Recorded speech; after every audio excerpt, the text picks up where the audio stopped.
So I need a new microphone. Wait, what is that sound? A package. Let's open this up and check what's inside. Well, it looks like this is just what I need. In this box, there apparently is the one budget microphone that is driving everyone insane. The fifine K688. Why? Because it's supposed to sound like a professional studio microphone, has a great build, and handles both USB and XLR for only $70. Yeah, you've probably heard all of this way too many times from other big creators, but I am here to find out if this is actually true and if this microphone should replace my current setup. Now, these packages were actually sent to me by fifine, but everything I say is purely based on my opinion and experience. I'm not paid to glaze, I swear. Okay, so unboxing the microphone, we can find the user guide and under a foam layer, the actual product. The K688 comes in this black and grey colorway, which in my opinion is very clean and minimalistic, but you can also get it in white or pink. It also has a shock mount which prevents it from moving too much when you speak. In the box there is a USB-C cable and an adapter for a boom arm. Taking a closer look to it, we can notice it does in fact support both USB and XLR connectivity, which means you can either plug it directly into your PC or through an audio mixer. And this makes it very convenient for content creators which want the best audio performance, and also people who just want to plug and play. You can change the volume on these knobs and mute it by pressing this button. Also, if you're wondering how it sounds like, well, you've been listening to it this whole time.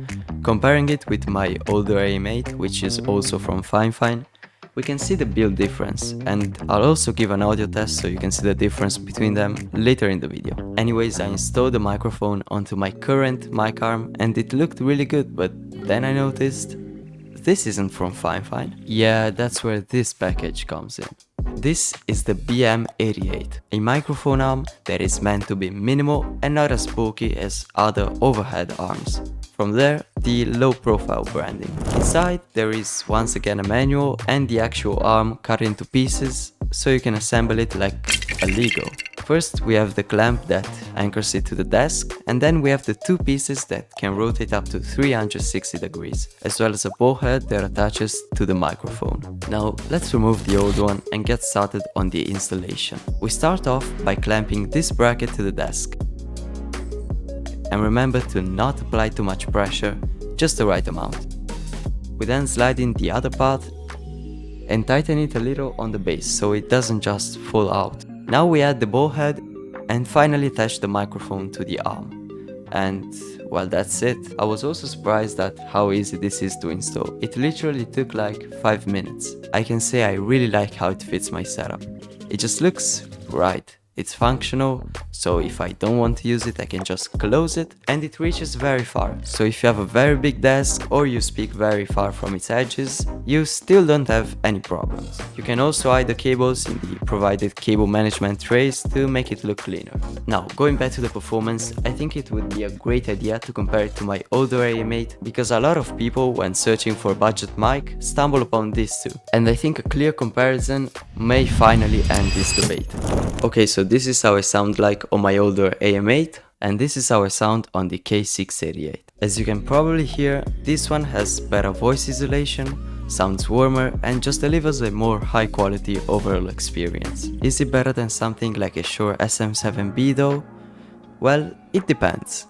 If you are a professional filmmaker, singer, or even a full-time streamer, then it may make sense to buy the industry standard. But if you are a content creator or just someone that wants a good sounding mic just like me, then spending $500 is most definitely not worth it. I'd say with the K688 you get about 80% of the experience you would with a SM7B at a fraction of the cost, and I'm impressed it even comes this close to it. So, in the end, the internet was actually right. This might just be the best microphone and arm combo you can get on a budget, and it does its job extremely well. I've reviewed other products on this channel and I always found even little flaws, but I just couldn't really find one with this, other than my fingerprint sticking a bit to it. And if you're considering buying it or you're already convinced to, feel free to get it from the links in the description. And remember to use code ZUCCHINA at checkout for an additional 10% discount. It's free and it just helps me out to continue making videos like this. Thanks. Big shout out to fifine for sending this out. I'll see you in the next video and remember to always stay positive.